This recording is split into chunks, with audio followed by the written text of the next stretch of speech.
hoy estamos con Mikel Silvestre, esta es la tercera entrega de Con dos ruedas a lo loco y a Mikel seguramente ya le conozcáis, pero vamos a intentar acercarlo un poquito. Mikel es viajero, es motero y es escritor, que a lo mejor no todos lo sabéis, pero aparte de aventurero, muchos adjetivos le definen, pero quizá lo que más se acerca sería un escritor en moto, más o menos, ¿no? Sí, eso creo yo. Dejaste toda la vida de empezar, la típica vida de traje y corbata, y te montaste en una moto y te has puesto a recorrer el mundo. Cuéntanos un poco, ¿con qué objetivo nace toda esa idea? Me alegro que me hagas esa pregunta porque es el tema que me he traído preparado. Pues la verdad es que a mí me gusta hablar de este génesis de mi tarea como escritor en moto, pues con esa imagen, ¿no? De dejando la corbata y subiéndome una moto, pero tampoco es del todo cierto, porque yo la verdad es que la corbata la usaba poco, ¿no? O sea, siempre he sido un poco iconoclasta, digamos, ¿no? Incluso cuando me dedicaba a una profesión, digamos, formal, ¿no? O sea, siempre he hecho un poco lo que me ha dado la gana. Entonces, de hecho, yo saqué las oposiciones bastante tardíamente y lo hice con el objetivo de garantizarme un sustento porque sabía que la literatura no iba a vivir, ¿no? Entonces esa era una conciencia que yo tenía y por eso me dediqué a estudiar para sacar unas oposiciones y ser funcionario, que es lo que se supone que en España es el cenit, el culmen de las aspiraciones personales, es decir, ya tengo la vida resuelta, ahora me puedo dedicar a lo que quiera, ¿no? Entonces yo cuando pedí la excedencia en el registro para viajar, en realidad no pedí la excedencia para viajar, pedí la excedencia simplemente para escribir. Yo ya había publicado varias novelas y lo que quería era escribir una nueva novela porque había visto que durante el tiempo que había estado trabajando como registrador, la inspiración para escribir un argumento de ficción, así como yo escribía antes, ¿no? Que eran cosas así un poco broncas y con mala leche, pues que ya no me salía natural, ¿no? O sea, porque vivía muy bien. Entonces decidí coger un año sabático, como suelen hacer los anglosajones, simplemente para dedicarme a escribir. Tenía ya unos ciertos ahorros, yo no tenía hijos, no estaba casado, pues gastaba poco, entonces dije, bueno, pues puedo vivir un año sin trabajar. Y entonces me fui a Irlanda simplemente a escribir una novela, ¿no? Ese era mi objetivo. No, mi objetivo no era dar la vuelta al mundo en moto, una cosa que a mí... Luego ya apareció. Sí, fue surgiendo paulatinamente, ¿no? Me empecé a viajar, de hecho yo como tenía moto, siempre tenía moto, pues entonces me fui a Irlanda en mi moto, ¿no? Porque ya que dejaba España, me fui allí a recuperar un poco de la tranquilidad para poder escribir, para cobrar esa inspiración, y entonces aparecí allí en moto, ¿no? Y entonces, bueno, lo que descubrí es que ese viaje que yo había hecho desde Irlanda, recorriendo primero Italia, luego Francia, y luego Irlanda en moto, pues, personalmente me gustó mucho, ¿no? Me gustaba lo de estar en la carretera, me gustaba viajar, ¿no? Ver una vida muy cómoda comparado con lo que había estado haciendo antes, que era estudiando como un cabrón, y luego trabajando en una cosa que era bastante aburrida, pues entonces me sentía muy a gusto viajando. Eso es el primer descubrimiento. Luego el segundo descubrimiento es que cuando llego a Irlanda, me encuentro con una historia que era de los náufragos de la Armada Invencible. Yo desconocía por completo que en Irlanda habían naufragado 25 barcos de la Armada Invencible, que habían muerto allí unos 10.000 españoles y que nadie había contado esa historia, por lo menos no me la habían contado a mí. Entonces yo me puse a seguir la historia esta, encontré la carta de un superviviente que era el capitán Francisco de Cuellar, y entonces empecé a seguirla en moto para escribir un reportaje sobre esa historia, pero yo seguía pensando en el tema de mi novela. Es un caramelo, es que sí, es un nicho tan poco explotado. Eso me pareció a mí. Yo cuando conseguí armar toda mi historia, había seguido el camino de Cuellar's Trail, es decir, el camino de este superviviente de la Armada Invencible, había ido por los pubs preguntando a los viejos si conocían esta historia y había encontrado un cementerio que se suponía que era de náufragos españoles, pues entonces escribí un reportaje, lo mandé a diversos medios y entonces el ABC me lo publicó, eso fue en el año 2008, a 3 páginas a todo color. Entonces ahí yo encontré, bueno, pues un pequeño nicho para mí, ¿no? Dije, mira, me gusta viajar en moto, me lo paso muy bien, he encontrado esta pequeña historia de los náufragos de la Armada Invencible que prácticamente nadie conoce, he publicado en un gran medio como es el ABC, cuando después llevo varios años ya escribiendo novelas y no me he comido un colín, ¿no? Entonces digo, bueno, pues mientras me encuentro la gran historia para mi novela, voy a ver si esta senda me sigue llevando a algún sitio interesante, ¿no? Entonces, bueno, pues en vez de quedarme todo el año escribiendo esa novela, pues decidí ponerme a viajar en moto, ¿no? Y bueno, porque nunca había pensado en dar la vuelta al mundo ni hacer África. Lo siguiente que hice fue Estados Unidos, ¿no?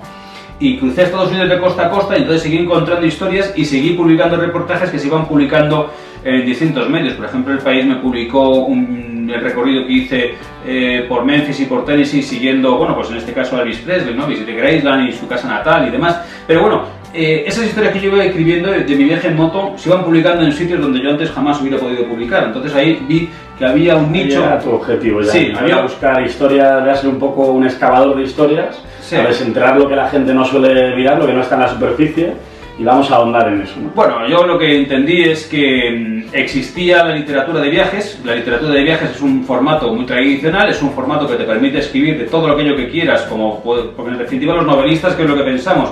Pues lo que queremos es hablar de las cosas que a nosotros nos interesan utilizando una historia, ¿no? Nos inventamos unos personajes para contar qué nos preocupa a nosotros de la vida, de la sociedad, de la política, de la religión, ¿no? Entonces, el periodismo de viajes o la literatura de viajes en definitiva te permite hablar de todo eso, sin tener que inventarte nada. Pero luego además lo que encontré es que el viaje en moto era sumamente interesante y atractivo, ¿no? Y mucha gente jamás se lo había planteado, ¿no? Entonces yo di con ese pequeño filón para mí, que fue el dedicarme a escribir historias de la realidad vistas desde la moto, que me parecía el mejor, lo tengo escrito, ¿no? El mejor balcón a la realidad que conozco. Y eso funcionó, ¿no? Funcionó no solamente en las revistas de motos, sino incluso en los medios generales, ¿no? Entonces eso, pues para mí fue un descubrimiento, ¿no? Claro, saltar a liebre, y entonces es casi más cerca, más fácil contar los países en los que no has estado que en los que sí. ¿Qué te queda por ver de los que a ti te apetezca, de los que digas? A mí me queda muchísimo por ver. Yo he estado en muy pocos países comparado con los que hay en el mundo. Ahora estoy escribiendo un blog, estoy haciendo una lista de países, le llamo 100 países por orden alfabético, luego el número 70, y siguiendo la lista, porque es una lista internacional escrita en inglés, ¿no? Tú vas siguiendo por la H, ¿no? Y te ves la cantidad de países y dices, yo no estoy en la mitad, ¿no? En definitiva, hemos estado en muy pocos sitios y hay muchos sitios donde me gustaría estar. Probablemente uno donde jamás esté, pues será en Australia y en Nueva Zelanda, ¿no? Porque ya me pillan muy lejos, ya estoy mayor, ya no me apetece llevar la moto hasta allá, además. Sí, además es muy caro y es sobre todo caro llegar y sobre todo caro sacarla, ¿no? Entonces, y yo como iba siguiendo las huellas de los exploradores españoles, ese es el pequeño nicho al que yo me he dedicado, pues en Australia y en Nueva Zelanda hay poca cosa, aunque sí que fueron descubiertas por marinos españoles, pero bueno, no hubo exploradores a tierra cuya pista pudiera seguir, ¿no? Entonces... Bueno, ya con toda esta trayectoria, de repente un día te llama Radio Televisión Española y te dice, tenemos un formato o vamos a proponerte una idea, a ver cómo lo generamos. Y nace Diario de un Nómada, ¿no? ¿Cómo se llega? ¿Cómo fue esta? Cuéntanos un poco cómo es este acercamiento y cómo se concibe ese proyecto. Me alegro que me hagas esta pregunta, también me la traía estudiada. Pues la verdad es que es bastante complicado y sobre todo requiere mucho trabajo porque no fue así exactamente. A mí no me llamaron a la televisión española para decirme te vamos a ofrecer un programa, te vamos a contratar, ¿no? Eso costó muchísimo más que eso. Todo eso trae su herencia de mis primeras aventuras, ¿no? O sea, yo cuando decido dedicarme exclusivamente a la literatura de viajes en moto es cuando cruzo África, que lo hago en el año 2008.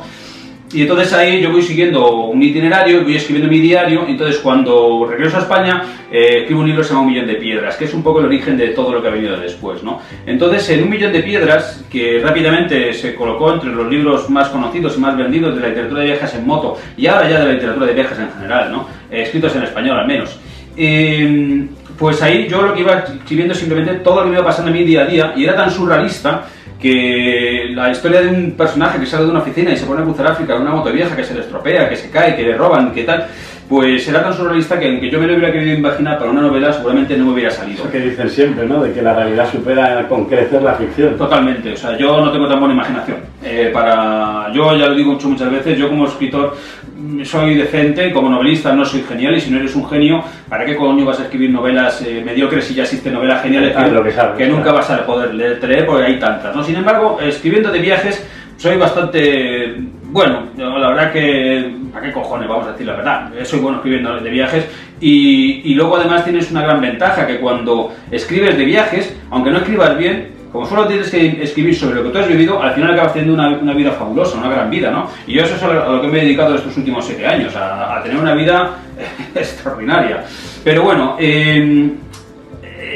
cuando yo termino de ese viaje y escribo 1.000.000 de piedras, yo me di cuenta que ya no me quiero dedicar a la novela porque la ficción, y me voy a dedicar exclusivamente a la literatura de viajes. Entonces, yo tengo unos 60 países recorridos, cuando entonces descubro este tema de los vídeos, ¿no? Veo que YouTube funciona, yo hasta entonces no había hecho vídeos o no los había hecho de una forma sistemática, y entonces monto un proyecto que es La Vuelta al Mundo. La Vuelta al Mundo, Ruta Exploradores Unidos. Entonces digo, lo voy a filmar. Entonces yo hasta entonces no tenía blog, no tenía Facebook, no tenía Twitter, no tenía nada de esto, ¿no? O sea, yo me había dedicado exclusivamente a apuntar en mi cuaderno lo que yo hacía, y eso cuando yo llegaba a España escribía reportajes y lo mandaba a los medios o lo escribía un libro, ¿no? Era muy tradicional porque yo tengo 47 años, cuando yo me eduqué no existían las nuevas tecnologías. Ahora poco a poco, bueno, te tienes que sumergir en ellas porque si no, no vas a ningún sitio. Entonces dije, bueno, pues voy a utilizar esto de YouTube a ver qué tal, ¿no? Y al principio, pues bueno, filmas lo que pasa es que yo voy filmando mi viaje según se va produciendo, y al final mi viaje te va produciendo una locura, ¿no? O sea, la locura del viaje de aventura, donde estás 18 meses fuera de tu casa, donde estás completamente perdido, pues en Indonesia, donde nadie te entiende y donde lo único que captan es que tú les digas very good, porque eso sí lo entienden, y todos los que se descojonan, y entonces te facilitan la comida o te facilitan cruzar una frontera. Entonces ya al final genero esta muletilla del very good my friend, pero no es porque fue una cosa buscada, sino era porque ante lo que la gente me respondía, ¿no? Entonces yo todo eso lo voy filmando. Entonces mis vídeos de mi vuelta al mundo, que fueron yo creo que de los primeros vídeos así en serio que se hicieron en España para YouTube, pues funcionaron bastante bien, y de repente mi canal de YouTube empezó a crecer, ¿no? Pero tampoco era una cosa que me obsesionara. Yo los vídeos los utilizaba exclusivamente como un medio para que la gente me llegara a conocer y se interesaran por lo que yo escribía. Bien, lo que ocurre es que cuando yo regreso de mi vuelta al mundo, me proponen una entrevista en televisión española en un programa que se llama La Aventura del Saber, un programa cultural. Entonces allí yo me presento y les presento uno de los vídeos para que puedan ilustrar la entrevista. Entonces cuando me están entrevistando, el director Salvador Valdés allí me propone que en los siguientes viajes que haga, como me parecen interesantes, porque yo voy siguiendo exploradores españoles, que les mande ese contenido. Entonces yo les voy mandando el contenido. Yo el siguiente viaje que hago es la ruta embajada a Samarcanda, me voy a Uzbekistán siguiendo otro explorador español, a Ruy González de Clavijo, y luego me voy al Sáhara también siguiendo los pasos de los exploradores españoles, fundando allí algunas poblaciones. Entonces yo todos esos vídeos se los voy mandando a La Aventura del Saber en La 2, y ellos los van emitiendo en vídeos pequeños como para YouTube de 3-4 minutos. Sí, piezas.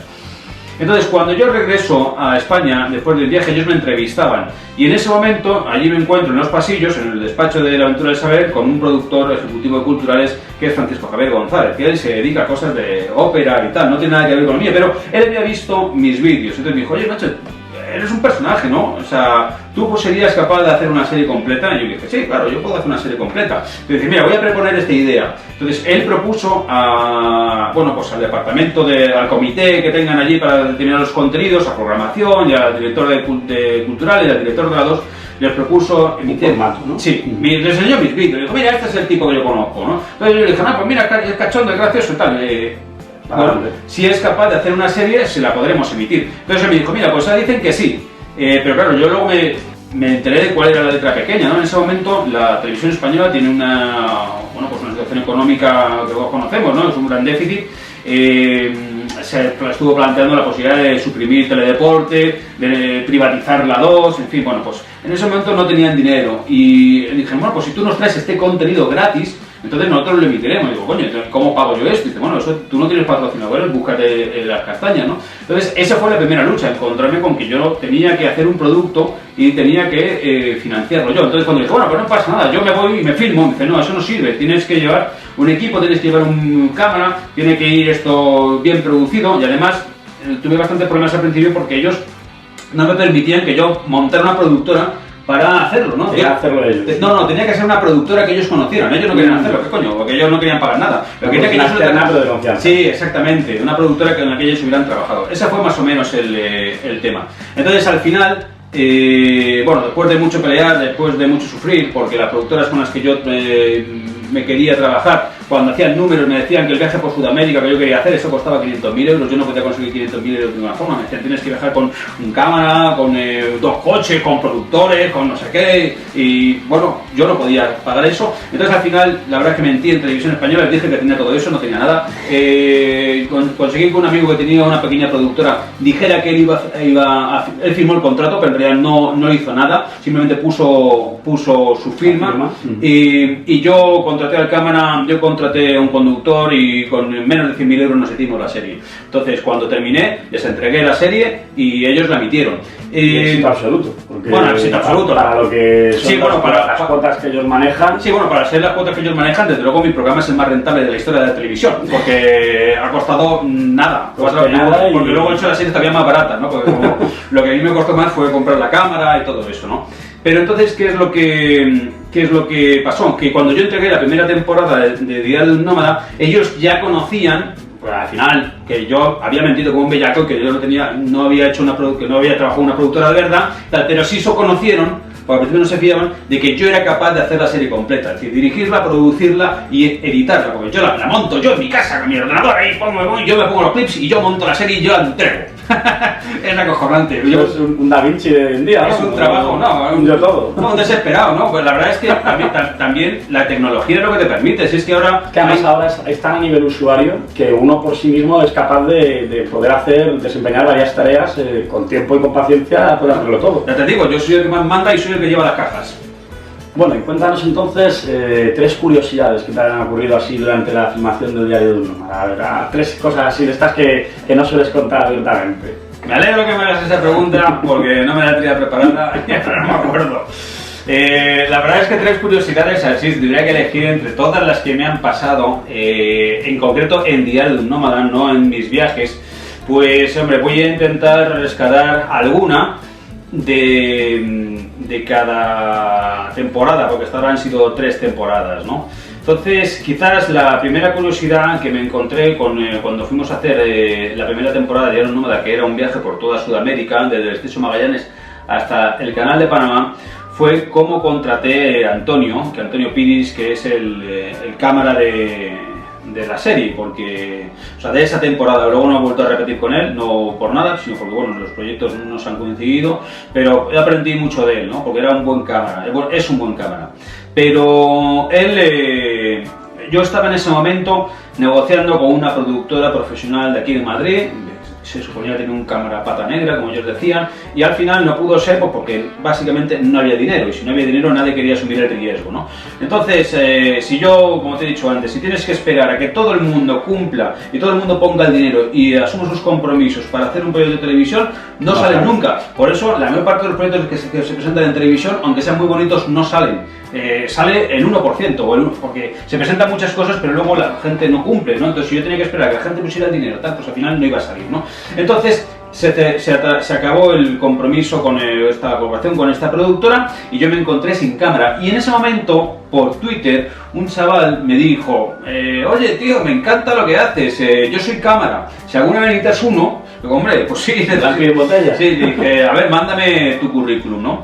Y entonces a mí me mandó su currículum y me dijo, mira, bueno, Antonio Piris, estoy haciendo un programa de toros para la televisión de Extremadura y me encanta viajar, pero no puedo, ¿no? Si yo puedo acompañarte en un viaje y que no me cueste dinero, voy aunque sea gratis, ¿no? Entonces le dije, bueno, macho, pues a mí esa es la actitud que yo quiero, ¿no? La de alguien que esté dispuesto a entregarse a muerte y que no me van diciendo que son 8 horas las que llevamos currando, porque lo que quiere hacer es vivir su gran aventura, vivir su gran experiencia, aprender y luego ver su nombre en los créditos de Televisión Española. Y así fue como contraté a Antonio. Yo le pagué su sueldo, le pagué 1.000 euros al mes con su seguridad social y juntos nos hicimos toda Sudamérica, ¿no?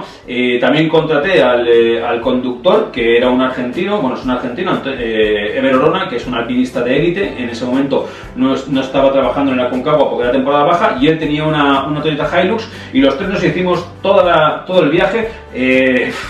Nos pasó de todo, ¿no? Pero bueno, el caso es que lo conseguimos hacer entre los 3, ¿no? Dormíamos siempre en la misma habitación los 3 porque no teníamos dinero para más.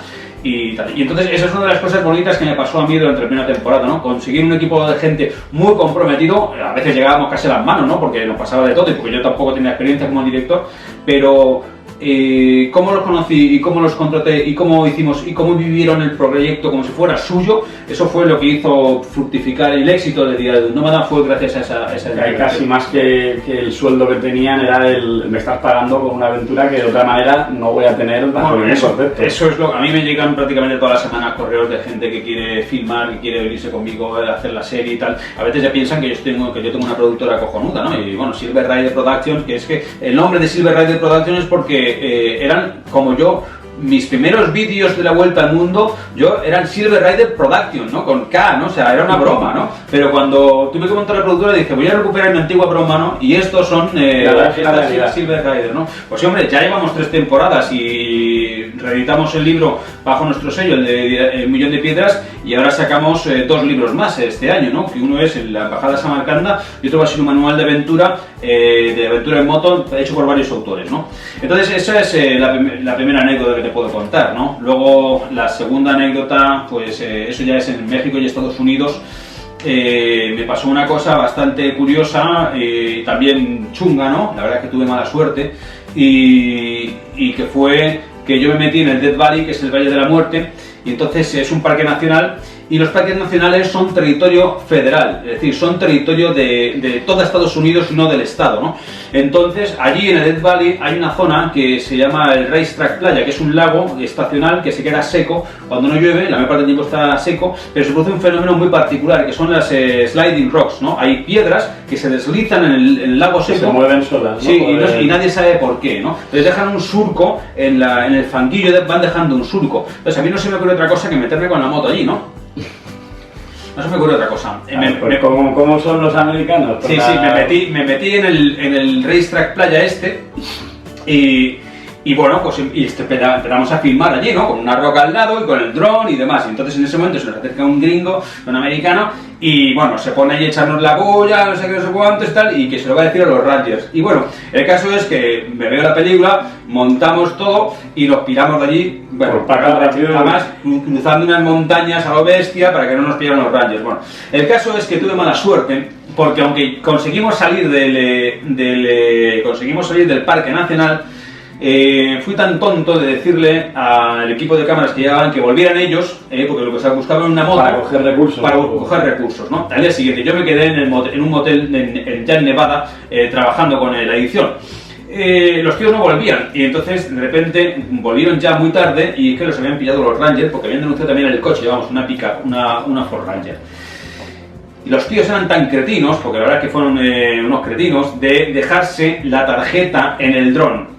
En vez de borrarla, se dejaron la tarjeta en el dron. Entonces les quitaron el dron. Y con ello la tarjeta. Y me localizaron por internet, los Rangers. ¡Ostras! Y entonces me encontré un correo electrónico de los Rangers. En inglés, sí, acusado de un crimen federal. Acusado de un crimen federal. Yo ya estaba en España cuando a mí me llegó, ¿no? Y claro, se lo comenté a Teresa, mi mujer, y el problema es que si no te haces cargo de este marrón, pues no puedes volver a Estados Unidos, ¿no? Aparte, sí, o sea, directamente has cometido una felony, o sea, un delito federal, no estatal, pues si es en California que le dan por saco, pero no federal, significa que te va a saltar la alarma siempre que pidas el tal. Pero es que además, aunque pagué la multa, en mi récord ya parece que soy un criminal federal, así que esa es la historia que tengo yo de la segunda temporada de Día de un Nómada. Pero en fin, tuve que pagarlo porque si no, no podríamos volver y no sé, mi mujer ha vivido en Estados Unidos y no puedes decir que no a Estados Unidos, a no ser que seas del ISIS, ¿no? Porque es un país que, bueno, y de hecho yo lo sentí mucho porque tenía mucha vinculación con ese país. Yo compré una moto en el 2008 y cuando me casé pues ya la vendí, y que fue con la que hice la segunda temporada de Día de un Nómada, pues porque ya no iba a volver tanto, pero antes iba todos los años a Estados Unidos y lo recorría. Es un país fabuloso para recorrer motos. Sacaré un libro un día. Muy buenas carreteras además. Sí, tiene las mejores carreteras y las peores carreteras. Tiene de todo. Tiene de todo. Yo un día sacaré un libro solamente de rutas por Estados Unidos porque es uno de los grandes países para recorrer moto. Y a mí además me parece tan exótico como puede ser África, ¿no? Porque a pesar de que está muy civilizado, es otro mundo, ¿no? Entonces eso es interesante. Bueno, que además, desde el norte hasta el sur, es que es otro país, aunque sea el mismo. Es que no tiene nada que ver de esta de costa a costa. Uno de los viajes más interesantes es el que yo hice, que es lo que llamé la Old Spanish Trail, que es seguir toda la frontera sur de Estados Unidos con México. Es una presencia española por ella acojonante, y esa parte de Estados Unidos es la que realmente me gusta, ¿no? Es el oeste, los grandes espacios, los desiertos. Eso es impresionante, ¿no? Eso además imagino que te tiene que abrumar mucho, porque estás tú solo con tu moto y todo tierra, el Gran Cañón, el tal. No solamente que abrume, es que te sientes dentro de una película. Porque la impresión que tenemos cuando vamos a Estados Unidos por primera vez es que ya lo hemos visto. Y es una gran mentira.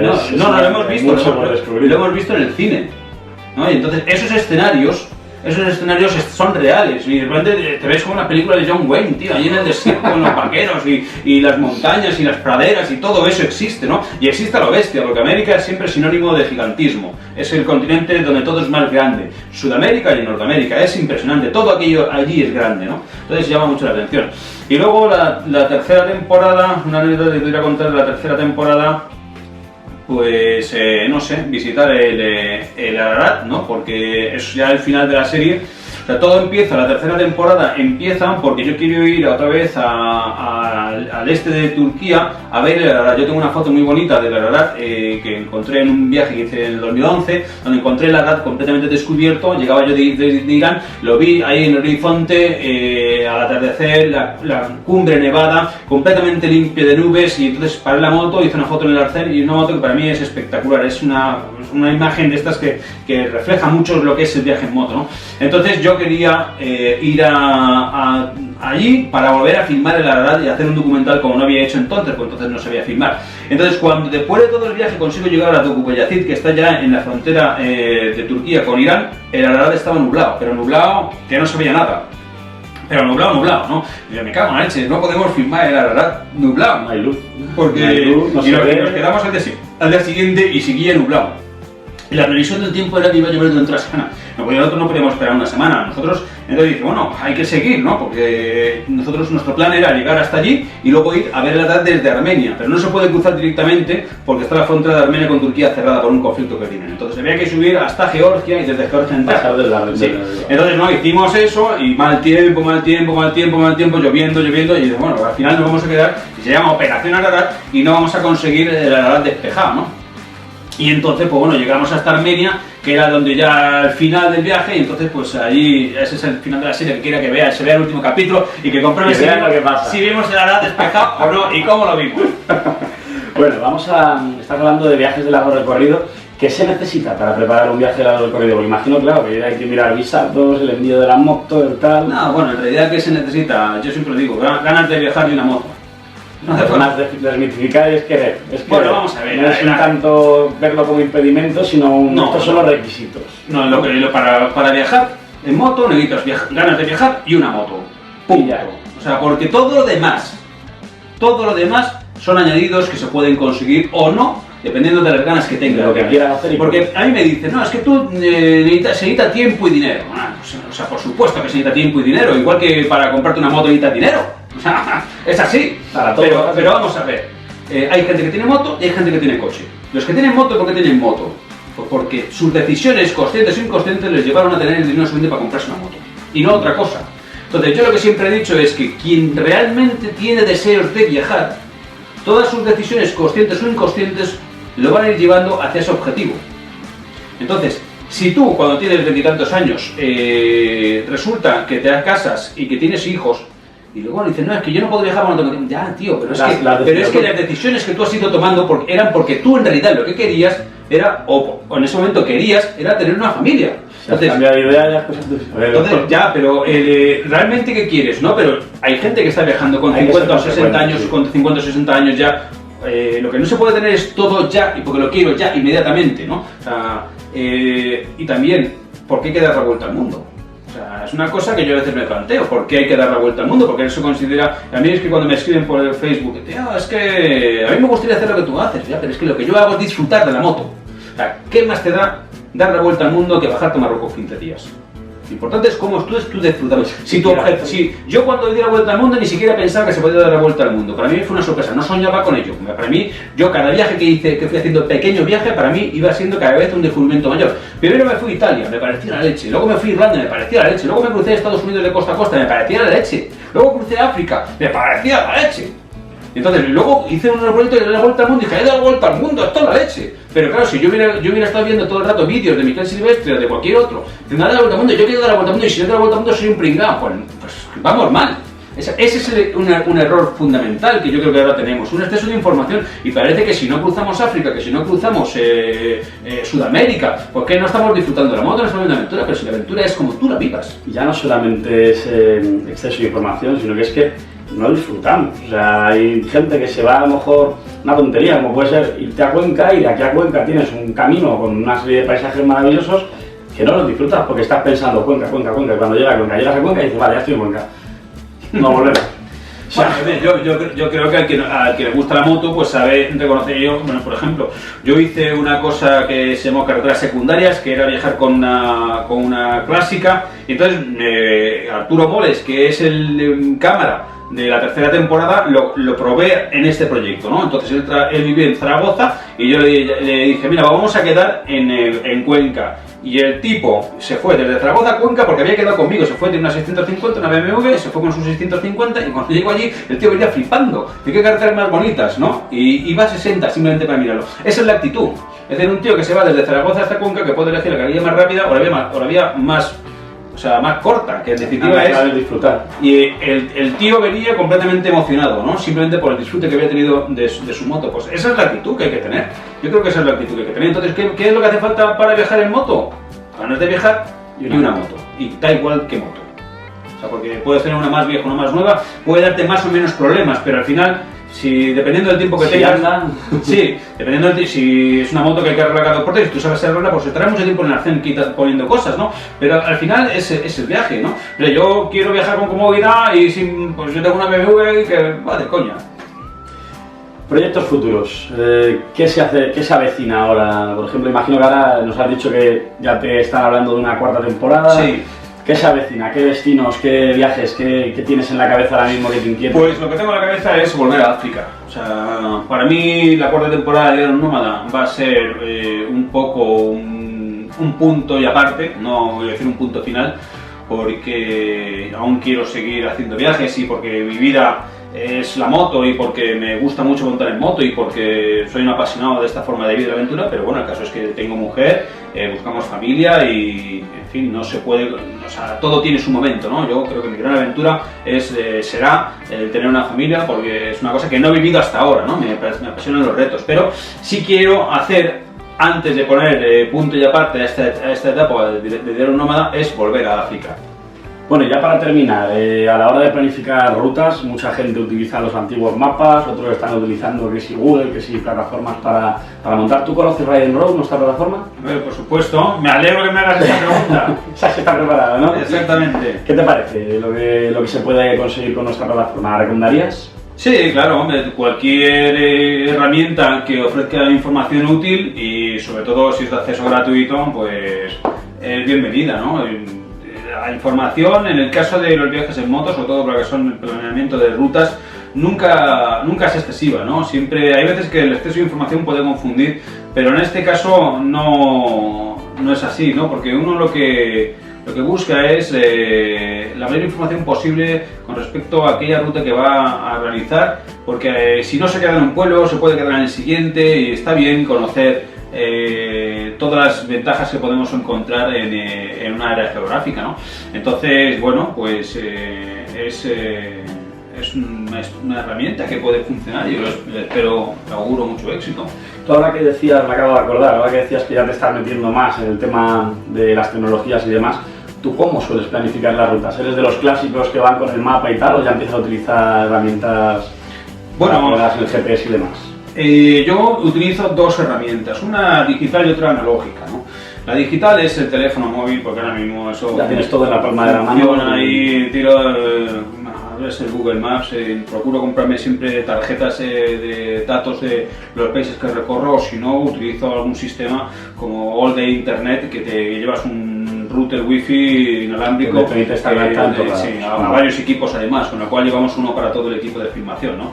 Entonces el teléfono móvil ahora mismo es muy útil porque con un pantallazo de Google Maps sabes dónde estás. Eso es muy importante. Lo que pasa es que Google Maps no te ofrece una información muy esencial, ¿no? Y es la analógica, ¿no? La analógica de preguntar al vecino, de preguntar al paisano, ¿no? Esa yo creo es la mejor. Esa es muy buena, pero tampoco se puede fiar uno de esa, ¿no?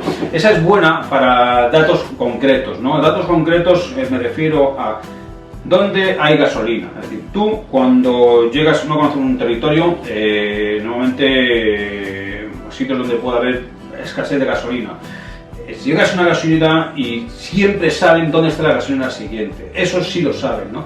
Entonces hay que repostar y preguntar dónde está la gasolinera siguiente. Respuestas muy concretas. Entonces te dicen 300 kilómetros. Tú calculas que tú puedes hacer esos 300 kilómetros o no. Entonces o llevas gasolina suplementaria o la cargas en ese momento, ¿no? Esa es la información esencial que no te va a dar Google, ¿no? Seguridad de la ruta, ¿no? La gente sabe si la ruta es peligrosa o no es peligrosa, ¿no? Porque hay sitios donde hay bandidos en la ruta, ¿no? Entonces, por ejemplo, en México la gente te dice, pues vete siempre por la carretera de cuota, la cuota es de peaje, ¿no? Y no te vayas por la carretera libre es la carretera normal, ¿no? La carretera normal pasa por todos los pueblos, y entonces es que ahí, en ese país te ponen un bloqueo directamente y te hacen una levantada, ¿no? Entonces... ¿Cuánto tiene? Entonces, eso es lo que la información te da. Lo que no puedes hacer muchas veces es, en determinados sitios, preguntar las direcciones, porque las direcciones ocurre que no las saben. Es algo más difuso, no las sabemos nosotros cuando nos preguntan por aquí en nuestra Ya, lo que pasa es que tú dices que no sabes, pero allí no te dicen nunca que no sé, porque te mandan a algún lado y... porque es de mala educación, decir que no saben. Entonces, sí, a mí me pasaba mucho en Asia Central, ahí en Kazajstán, Uzbekistán, que llegaba y entonces le preguntaba a la gente dónde se llama un mapa. Y entonces el mapa, el tío miraba el mapa, le daba vueltas, ¿no? Porque no había visto jamás un mapa de su país. Pero te decía, no, por allí. Sí, claro, por supuesto, porque es de mala educación decirte que no sabe. Entonces te mandaba a cualquier carajo. ¿Qué era lo que él sabía? Él sabía cuántas horas se tarda, no kilómetros, sino cuántas horas se tarda de aquí a la siguiente ciudad. Pero él no sabe. Pero más allá de la siguiente ciudad es la pura ignorancia. Porque no ha ido nunca, y porque, sobre todo en los países de la antigua Unión Soviética, muchas veces los mapas no existían, porque el mapa es un secreto militar. Entonces hay gente que no es capaz de reconocer la silueta de su país en un mapa. Entonces, sobre todo la gente mayor, ahora mismo con internet mucha gente ya está eso, pero la gente mayor, tú preguntas a los pastores y es que le enseñaban un mapa de Kazajstán y se quedaban mirando con una foto, ¿no? Qué bonito es esto, ¿no? Y le daban vueltas. Entonces, esa información no te la pueden dar, y para eso es importante la información digital. Pero la información analógica de dónde está la siguiente gasolinera, esa no te la va a dar Google, y sí te la va a dar el paisano. Pues nada, pues yo creo que hasta aquí ha llegado todo. Aquí tenéis a... Me alegro que me hagas esa pregunta.